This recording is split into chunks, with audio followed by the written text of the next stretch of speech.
حضرت براء بن مالک رضی اللہ تعالیٰ عنہ کون تھے؟ کیا آپ انہیں جانتے ہیں؟ زیادہ تر ہماری یوتھ کو حضرت براء بن مالک رضی اللہ تعالیٰ عنہ کے بارے میں انفارمیشن نہیں ہے۔ حضرت براء بن مالک رضی اللہ تعالیٰ عنہ صحابی رسول ہیں، اور آپ جو ہیں بہت زبردست فائٹر تھے، جنگجو تھے، لیکن انفارچونیٹلی ہمارے یوتھ کو ان کے بارے میں انفارمیشن نہیں ہے، اور ان کے کارناموں کے بارے میں بھی علم نہیں ہے۔ حضرت براء بن مالک رضی اللہ تعالیٰ عنہ بظاہر دیکھنے میں تو بالکل نحیف سے، اور ان کے بال بکھرے ہوئے بال تھے، اور دیکھنے والا بھی یہ سمجھتا تھا بڑا کمزور سے انسان ہے، لیکن جو ان کے اندر ہمت اور جذبہ اور ولولہ تھا وہ بہت دیدنی تھا۔ آپ کے بہت سے کارنامے ہیں، اور آپ اتنے جذبات میں لڑتے تھے کہ حضرت عمر فاروق رضی اللہ تعالیٰ نے فرمایا تھا کہ براء کو کسی چیز کا حکمران نہیں رکھنا، کسی جگہ سے پسالار نہیں بنانا، ورنہ یہ مسلمانوں کو کسی خطرے میں ڈال دے گا۔ تو اتنے جذبات کے ساتھ ماشاءاللہ جنگ کرنے والے تھے۔ تو حضرت براء بن مالک رضی اللہ تعالیٰ عنہ کا سب سے بڑا کارنامہ یہ ہے کہ آپ جب آپ صلی اللہ علیہ وسلم کی رحلت ہوئی، اس کے بعد بہت سے فتنوں نے وجود میں لیا۔ ان میں سے ایک سب سے بڑا فتنہ جو تھا مسلمہ کذاب کا فتنہ تھا۔ کافی لوگ اسلام سے پھر گئے تھے، اس میں مسلمہ کذاب جو تھا وہ بھی ایک بہت بڑا نام ہے اسلامک ہسٹری کے اندر۔ بلکہ حضرت عمر رضی اللہ عنہ نے بھی حضرت ابو بکر صدیق رضی اللہ عنہ کو منع فرمایا تھا کہ وہ بیکاز وہ 40,000 جنگجوؤں کے ساتھ، اور مسلمان اتنی تعداد میں نہیں تھے، لیکن حضرت ابو بکر صدیق رضی اللہ عنہ کا سمجھنے سب سے بڑا ایک کارنامہ یہ ہے کہ آپ اس پہ بڑے فارم رہے، اور انہوں نے کہا کہ نہیں، میں ان کے ساتھ جہاد کروں گا۔ اور یہ سمجھ لیں اسلام کے ساتھ بہت بڑا ایک کارنامہ ہے حضرت ابو بکر صدیق رضی اللہ عنہ کا۔ اگر آپ اس کو اس طرح اگنور کر لیتے اور پھر یہ والا فتنہ اور پھیلنا شروع ہو جاتا، تو مسلمان اتنی جمعیت میں نہیں تھے، تو یہ جو مسلمہ کذاب تھا اس کے ساتھ 40,000 جنگجو تھے، اور زبردست فائٹرز تھے۔ اور مسلمہ کا کذاب نام کیوں پڑا، یہ بہت امپورٹنٹ چیز ہے کہ اس کے اپنے قبیلے کے بندے نے کہا تھا کہ ہمیں پتہ ہے کہ مسلمہ جو ہے وہ کذاب ہے، جھوٹا ہے، لیکن ہمارے ربی قبیلے کا جو ہے جھوٹا ہے، وہ مضر قبیلے کے سچے سے بھی بہتر ہے۔ تو وہ انہوں نے مانتے تھے کہ وہ جھوٹا نبی ہے، لیکن اپنی قومیت میں، اپنی اس میں آ گئے تھے اور وہ لڑ رہے تھے۔ تو ان کی طرف جو پہلا وفد بھیجا گیا حضرت ابو بکر صدیق رضی اللہ عنہ کے دور میں، حضرت اکرمہ بن ابی جہل رضی اللہ عنہ کے اس میں گیا کمانڈ میں، اور ان کو شکست ہوئی۔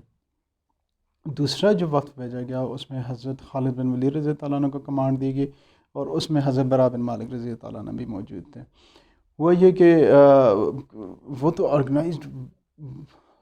40,000 بہت بڑی تعداد ہے جس کے ساتھ مسلمان لڑ رہے تھے، اور بہت زیادہ مسلمانوں نے داد شہادت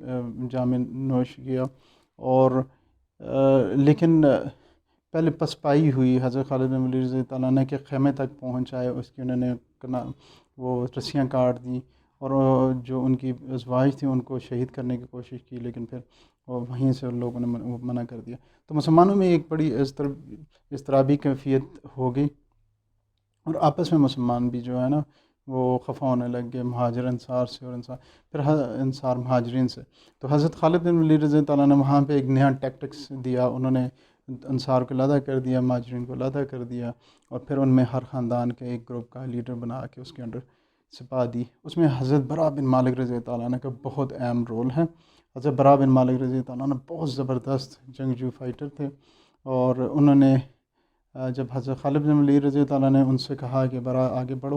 اور لڑو، یہ جنگ بیسیکلی یمامہ کے مقام پہ ہوئی تھی، اور اسے میرا خیال ہے جنگ یمامہ بھی کہتے ہوں گے۔ تو وہاں پہ حضرت براء بن مالک رضی اللہ عنہ اتنی بہادری سے لڑے، اور اتنے آگے جا کے اتنے بندوں کو انہوں نے شکست فاش دی۔ تو الٹیمیٹلی کیا ہوا کہ یہ جتنے بھی لوگ تھے مسلمہ کذاب کے، تو ایک باغیچے میں گھس گئے۔ باغیچے کا نام بعد میں باغیچہ موت بھی رکھا گیا۔ تو اس باغیچے کے اندر جب وہاں پہ گئے تو اب اندر کون جائے، کس طرح اندر سے انہوں نے لاک کر دیا تھا دروازہ۔ تو حضرت براء بن مالک رضی اللہ عنہ کی بہادری آپ ذرا دیکھیں، یہ جو ہم فلموں میں دیکھتے ہیں، ٹرائے دیکھتے ہیں، یا اور قسم کی کوئی انڈین موویز میں دیکھیں، تو وہ تو ایسے پکچرائز کیے ہوئے، تو ان ریالٹی حضرت براء بن مالک رضی اللہ عنہ نے کہا کہ آپ اس طرح کریں کہ نیزوں کے اوپر رکھ کے، وہ ڈھال ہوتی ہے، ڈھال کے اوپر کھڑے ہو گئے اور 10 بندوں نے نیزوں سے اٹھا کے ان کو اندر پھینک دیا۔ اب امیجن کریں کہ اندر کوئی 40,000 جنگجو ہیں اور باہر اور مرنے مارنے والے ہیں، اور ادھر ایک بندہ کہتا ہے کہ میں والنٹیئر کرتا ہوں، تو اندر چھلانگ انہوں نے لگائی اور اس کے بعد دونوں ہاتھوں سے تلواریں لڑتے ہوئے دروازہ کسی طرح انہوں نے کھول دیا، اور اس کے بعد پھر مسلمان اس باغیچے میں داخل ہوئے اور تقریباً کوئی 20,000 بندہ وہاں پہ انہوں نے قتل کیا۔ اور یہ ایک بہت بڑا فتنہ جو اسلام کا تھا، اس سے مسلمانوں کی اور اسلام کو اس سے بہت زیادہ فائدہ ہوا۔ ادروائز اگر وہ فتنہ چھوڑ دیتے تو آج دن تک یہ پھر پھیلتا ہی جاتا۔ تو حضرت براء بن مالک رضی اللہ عنہ جو شخصیت ہیں، یہ اتنے کوئی جس طرح ہم فلموں میں آئیڈیلائز کرتے ہیں، بہت موٹا تکڑا اس طرح نہیں، پتلے نحیف سے تھے، لیکن ان کے کارنامے دیکھیں کتنے زبردست۔ پھر فارس کی جنگ میں یہ جب کسی ایک قلعے کو محصور کیا ہوا تھا اور کافی دنوں سے قلعے کے اندر جا نہیں سکتے تھے، تو ان کے بڑے بھائی ہیں حضرت انس بن مالک رضی اللہ عنہ، تو اوپر سے انہوں نے زنجیریں پھینکی، ان کے ساتھ کنڈے تھے، وہ حضرت انس کی پیٹ پہ لگی، ان کے اوپر گھسیٹ رہے تھے، تو وہ بڑے لوہے گرم کیا ہوا تھا، تو حضرت براء بن مالک رضی اللہ عنہ اوپر انہیں زنجیروں کو پکڑ کے اپنے بھائی کو چھڑا کے نیچے لے آئے، اس سے ان کا ہاتھ بھی زخمی ہو گیا، اور پھر اسی مارکے کے اندر، فارس کے اندر، وہ شہید بھی ہو گئے۔ تو کہنا یہ چاہ رہا ہوں کہ یہ اس قسم کے کئی صحابہ کرام ہیں جن کے بہت زبردست قصے ہیں، لیکن ہماری یوتھ ان کو نہیں جانتی، انہیں پتہ ہی نہیں ہے کہ حضرت براء بن مالک رضی اللہ عنہ کون ہیں، ان کے بہادری کے کارنامے کیا ہیں۔